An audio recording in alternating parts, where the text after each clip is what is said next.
Hello, everyone. Thank you for joining us. I'm Miranda Phillips, And I'm Paul Stafford. and we are the co-founders of Elite Wealth and Wellness. We teach the proven, integrated principles that bring freedom in mind, body, and soul. In this financial series, we will help you understand how anyone can achieve wealth and how wealth gives you freedom.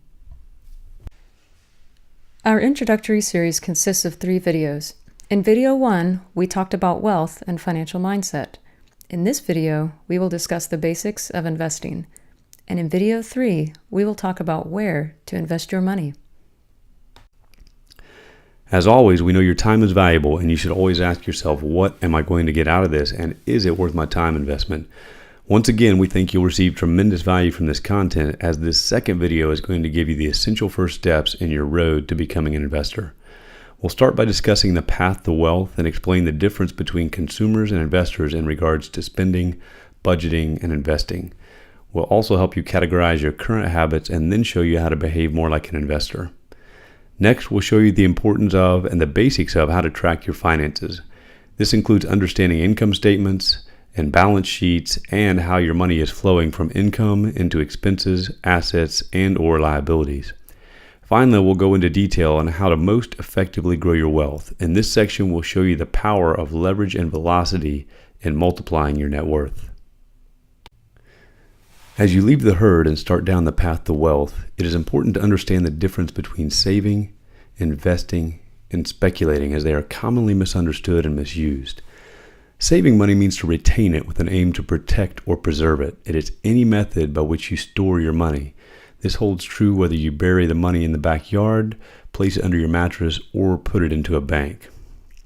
In contrast, investing means that you are buying an income. In other words, you are investing a sum of cash to buy an asset that will in return give you passive cash flow. Examples of investments that give you this passive income are dividend-producing stocks, interest-paying bonds, hard money loans, and cash-flowing real estate. In contrast to investing, speculating is using a sum of cash to buy an asset that doesn't currently cash flow. Unlike an investment, which cash flows immediately, you are buying an asset with hopes that it appreciates in value or that it will begin to cash flow someday in the future. Examples of speculating include buying a non-dividend producing stock when the market is down and hoping to make a profit on sale when the market goes up. Other speculative investments include buying into a startup, whether a restaurant, a new invention, or a new product line.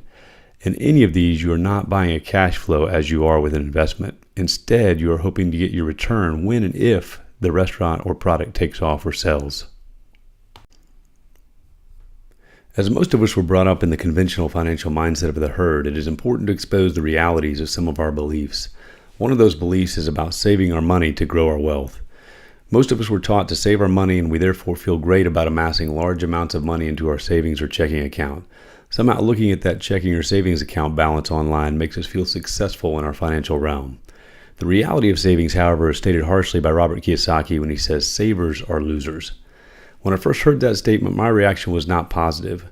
Being a card-carrying member of the herd, I believed that savings was good and that it demonstrated discipline in living below my means. However, once I gained an investor's mindset and began to learn the path to wealth, I promptly changed my opinion. Kiyosaki's point is that the money in your savings or checking account is losing value because of inflation. If you leave $100 in the bank for 3 years, you may earn an annual percentage rate of around 0.5%. However, inflation over the past 3 years has been around 2%. That means the sum total of your money, even with the small amount of interest you earned, has less purchasing power than it did when you started. Thus, savers are losers. Savers also lose because of the missed opportunity to invest in cash-flowing assets. This is otherwise known as opportunity cost. Instead of earning 0.5% in your savings account, you could have invested in a 6% or more cash-flowing asset. Simply put, cash sitting in a bank and equity in your home or other valuables is what we call dead equity. In contrast to a cash-flowing asset, a dead asset is not earning you passive income. There are 2 main things you'll need to do in order to truly get on the path to wealth. The first is to think, budget, and act like an investor, not like a consumer. The second is to grow your wealth, which we will quantify by calculating a value called your net worth. I'll explain and illustrate both of these concepts more clearly in the upcoming slides. There are 2 potential sources of income that contribute to your cash flow: your earned income, or human capital, and passive income, or asset capital. Once you have that income in hand, you have 4 basic choices on how to spend the money. Consumers make very different choices than investors. Consumers may save a little, or they may not save any at all. They may invest a little, but it will most likely be in a 401k or mutual fund through their workplace. However, all consumers will spend a large portion of their cash flow on their lifestyle. They will spend their money outright, and they also tend to finance their lifestyle further through bank loans for cars, houses, and boats, and through credit cards for other desirables, including food, entertainment, and vacations. In short, consumers finance their lifestyle, whereas investors finance their future through buying cash-flowing assets. I should point out that being a consumer does not carry any moral association. It simply defines how you spend your money and the financial choices you make. In the herd of the conventional financial mindset, there are many great and intelligent people who are very clearly consumers rather than investors. They simply don't know what they don't know and haven't been introduced to an investor's mindset or the path to wealth. As such, they continue to earn their money and live a consumer's life. In contrast to consumers, investors reduce their discretionary spending and prioritize investing.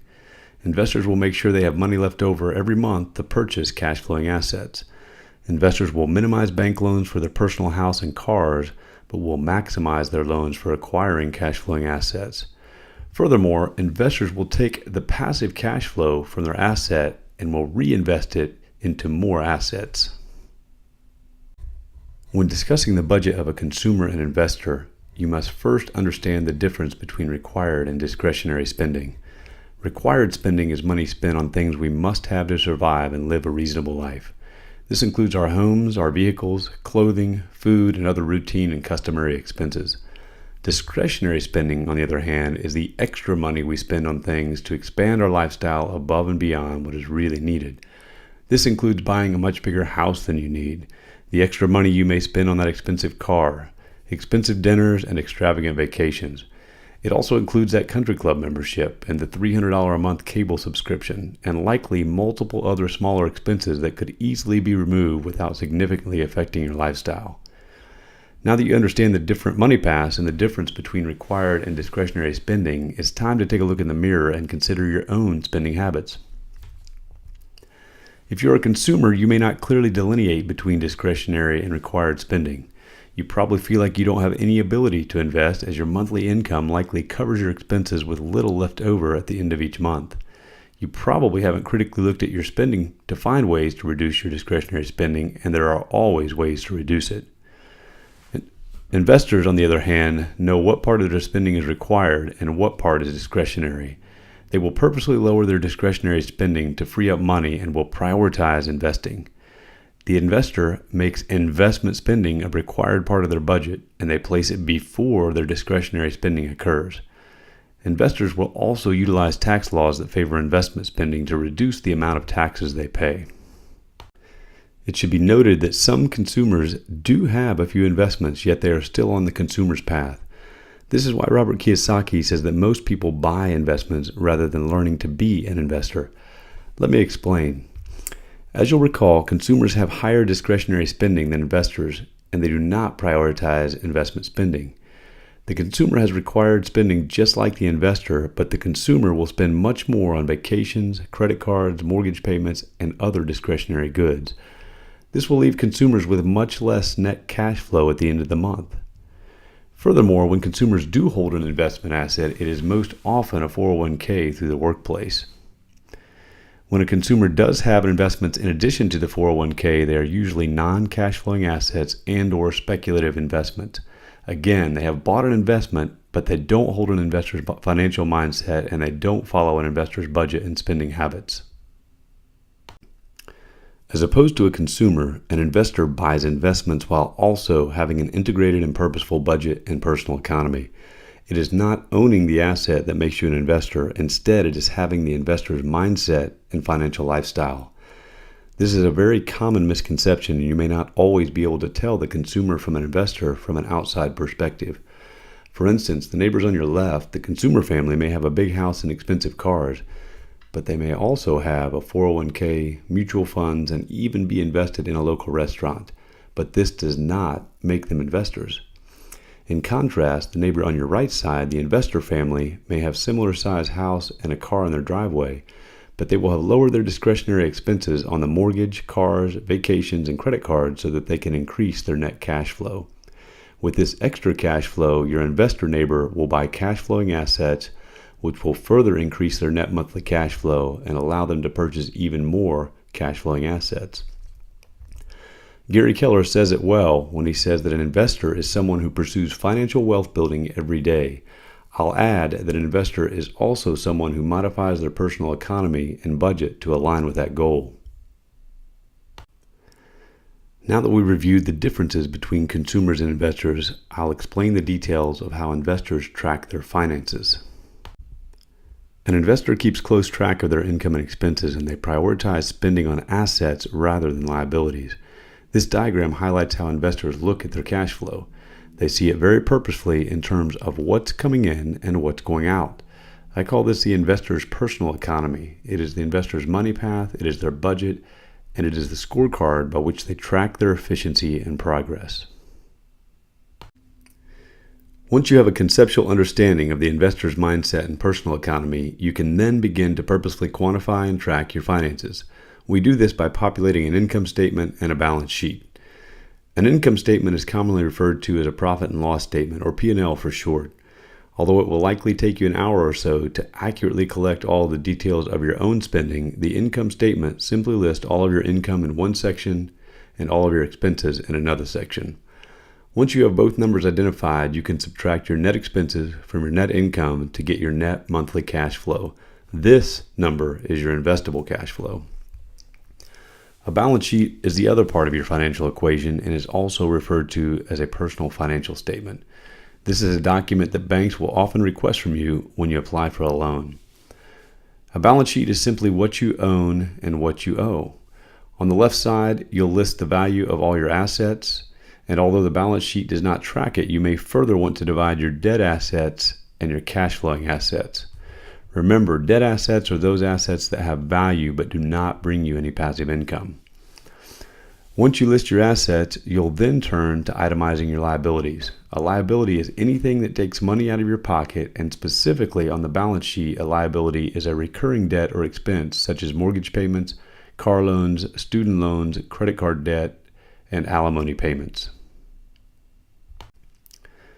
We can also see the difference in the consumer and investor by looking at the flow of their money through their income statement and balance sheet.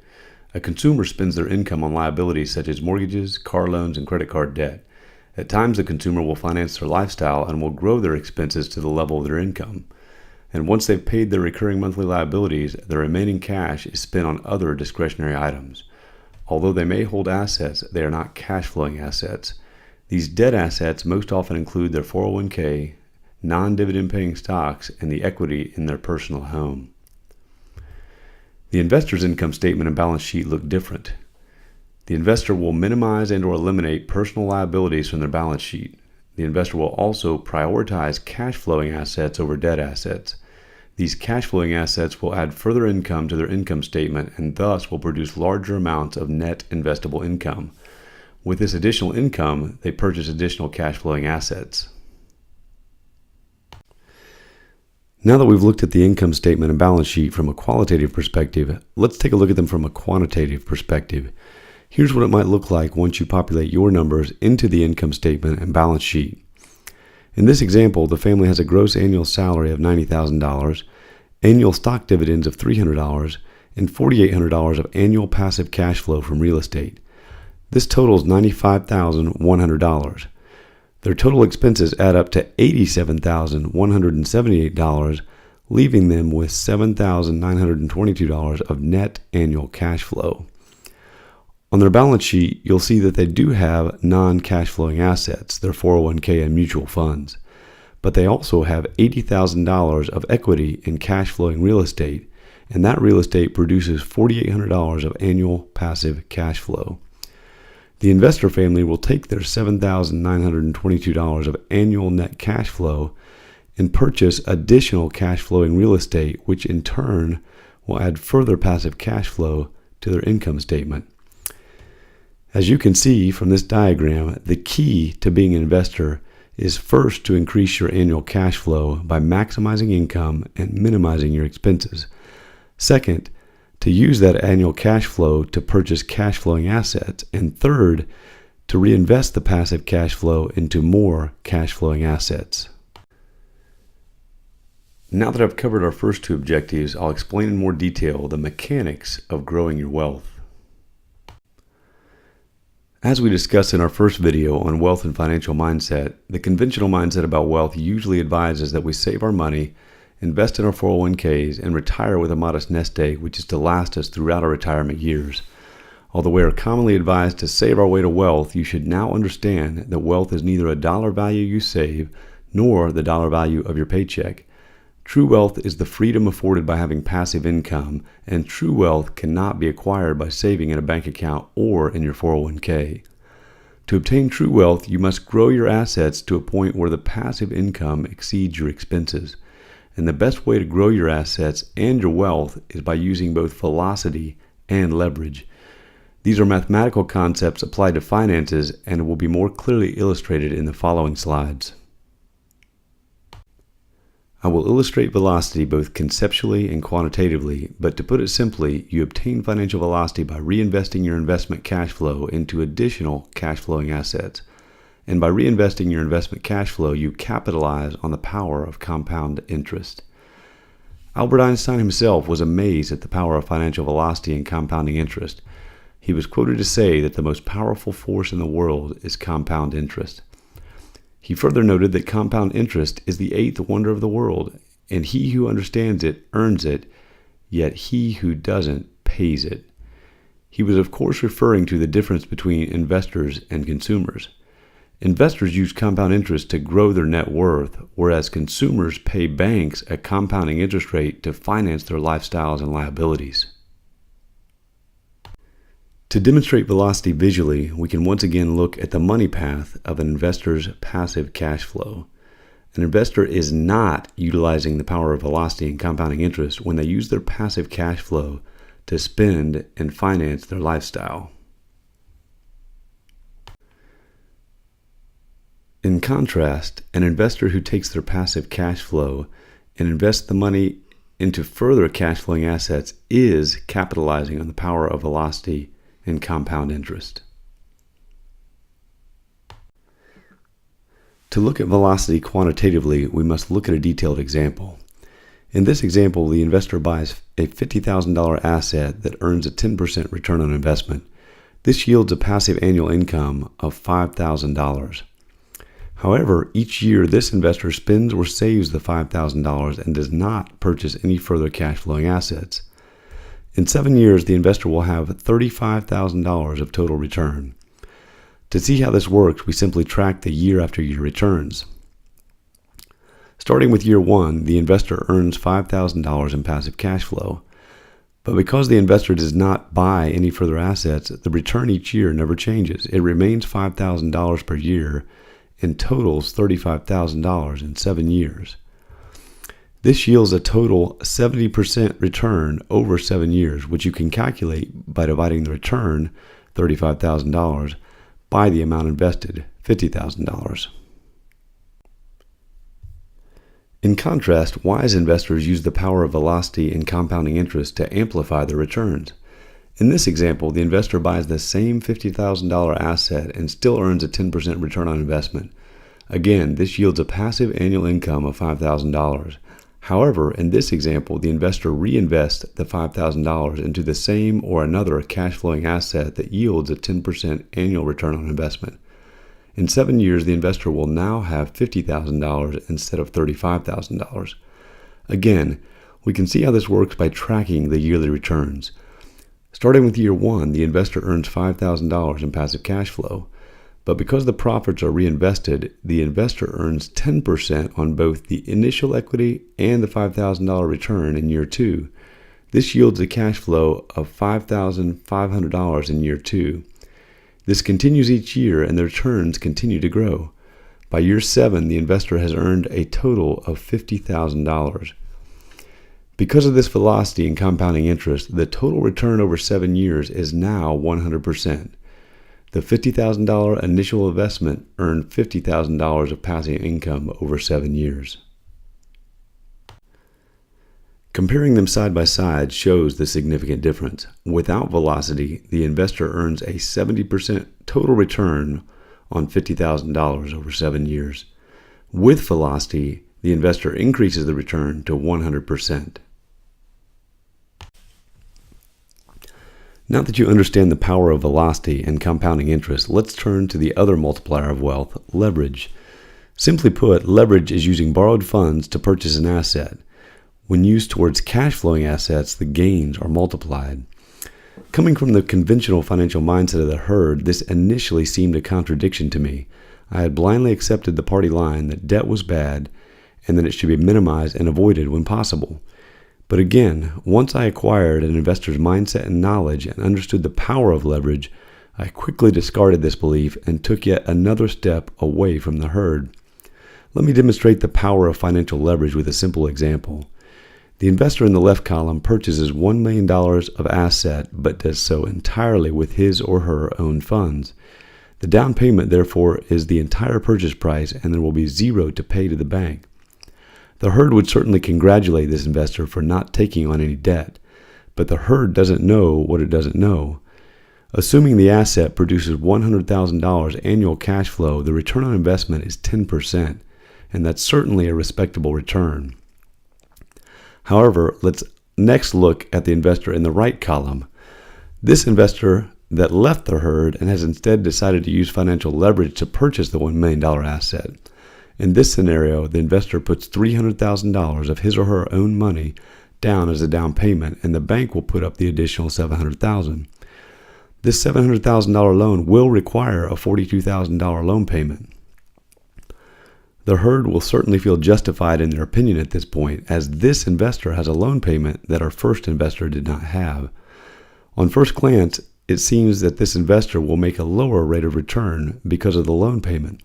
However, you must remember that this investor is earning a return not only on the $300,000 down payment, but also on the $700,000 portion of equity purchased by the bank. To see the effect of this leverage, let's look at the numbers. The second investor's annual cash flow is the $100,000 produced by the asset less the $42,000 debt payment, and this leaves $58,000 of net cash flow.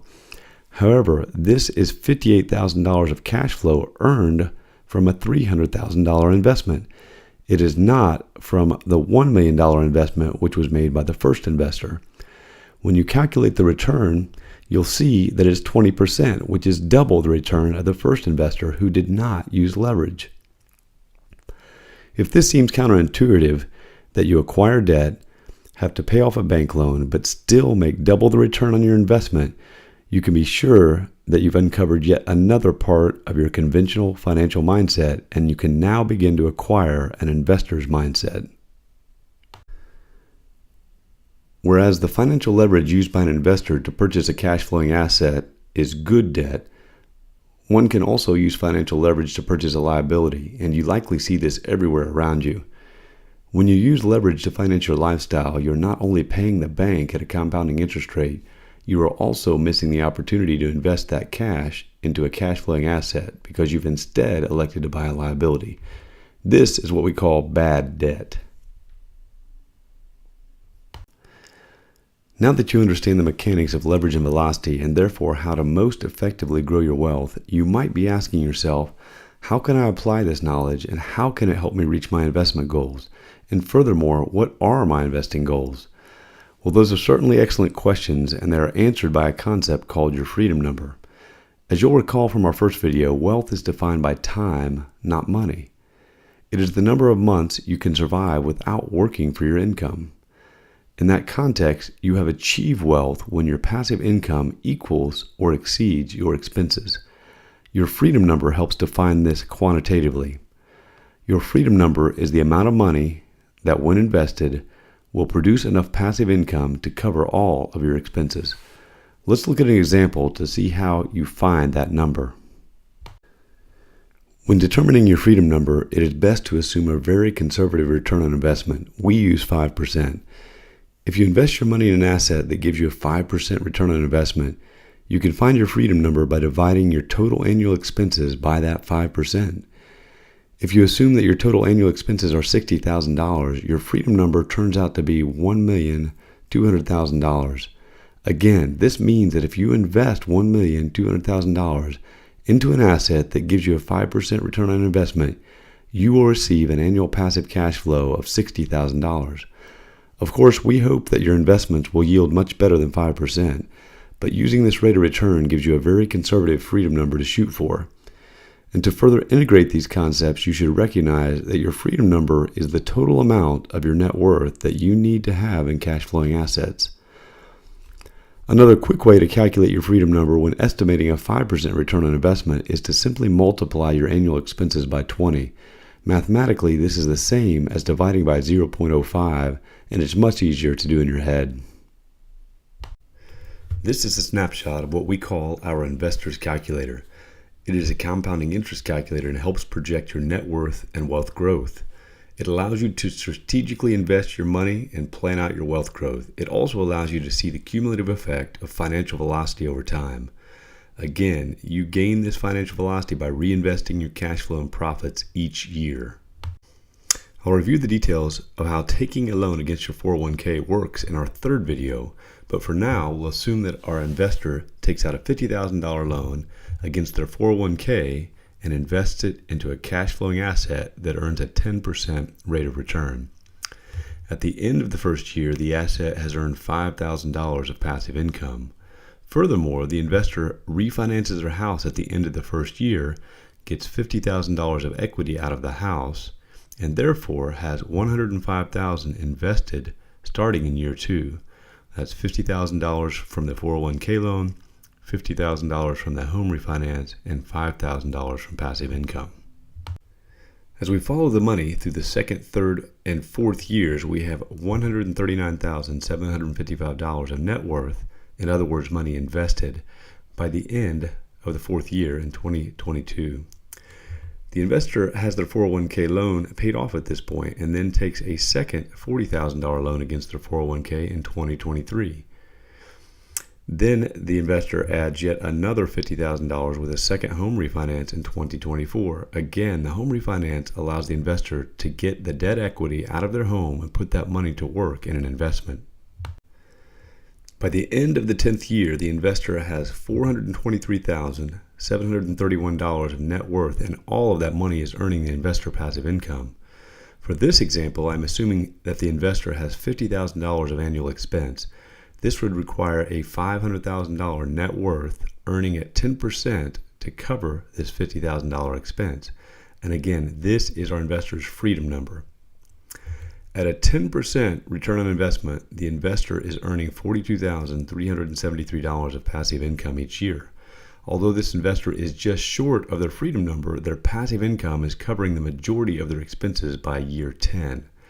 Furthermore, if the investor purposefully designs their personal budget and economy to minimize discretionary spending and maximize their end-of-year net investable W-2 earned income, they can further accelerate their wealth growth velocity by putting additional money from their paycheck into this wealth machine each year. In the context of financial velocity, I want to further illustrate two parallel but different investing paths. I have investor colleagues on both paths, but I believe that is only because some investors fully understand the power of velocity, yet others don't. On the first path, the investors are investing by addition. They are in a wealth-sustaining mindset, and they often use their passive income to pay for expenses and to incrementally replace their earned income. These investors may buy one single-family home at a time, then use the passive income to sequentially replace their W-2 income.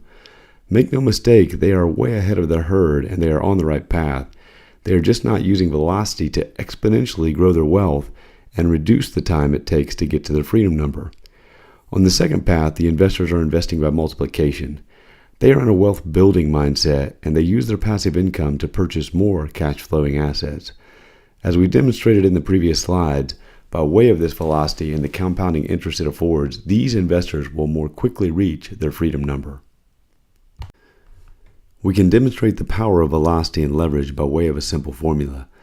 To grow your wealth most effectively and to invest by multiplication rather than addition, you need to invest the largest possible portion of your net worth into your cash flowing assets. You'll also want to maximize your annual net income that comes from your W-2 income. Again, this is what we refer to as your net investable income. Next, you'll want to utilize velocity by reinvesting your passive income and profits back into cash flowing assets. By this technique, you will compound the gains and accelerate your wealth growth. Finally, by using leverage and good debt, you further amplify your returns and thereby further accelerate your wealth growth. In regards to wealth building and our goal of financial freedom, Tom Wheelwright reiterates our point and states that the goal is to invest the largest possible portion of your net worth into cash flowing assets. So how do we obtain this goal? How do we invest the largest possible portion of our net worth into cash flowing assets? We can actually do this through 3 simple steps. First, maximize the net cash flow from your W-2 income. You do this by decreasing your discretionary expenses, reducing your liabilities, and reducing your taxes by utilizing investment incentivized tax savings. Second, you can liquidate or leverage your non-cash flowing assets. While this requires some detailed investigation and consideration, in some situations, you can significantly increase your returns by liquidating stocks, 401ks, and/or IRAs and reinvesting in cash flowing assets. You may also take loans against your whole life insurance policies or your 401k. And finally, you can often refinance the equity out of your personal home to use towards purchasing cash flowing assets. Finally, you must find and purchase investment vehicles that will give you a passive cash flow. Putting this all together, we can summarize an investor's wealth strategy in 5 steps. First, calculate your freedom number and set your target net worth. Again, we can do this by multiplying our annual expenses by 20. For $100,000 of annual expenses, you will need $2 million invested into investments that earn a 5% return. Second, you need to prioritize investing and have an investor's money path. You can do this by taking your gross annual income and reducing it by your expected tax expense for the year. Then take 30 to 40% of the remaining money and budget it towards cash flowing assets. Use the remaining money to live off of and budget your discretionary spending accordingly. Next, invest that opportunity money into passive income generating assets. This may include dividend-paying stocks like Walmart, J&J, or AT&T. It might include bonds, either private or government, or it could include cash-flowing real estate.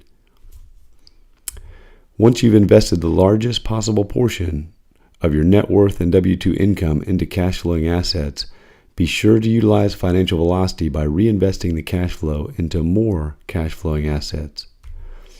Finally, you continue steps 1 through 4 until your passive income is greater than or equal to your earned income, and you do this by reaching your freedom number.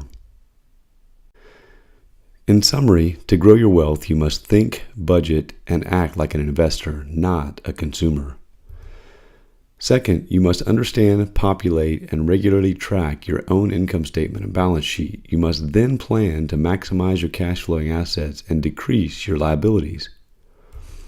Third, to grow your wealth most effectively, you must maximize the money you invest and then utilize velocity and leverage to amplify your gains.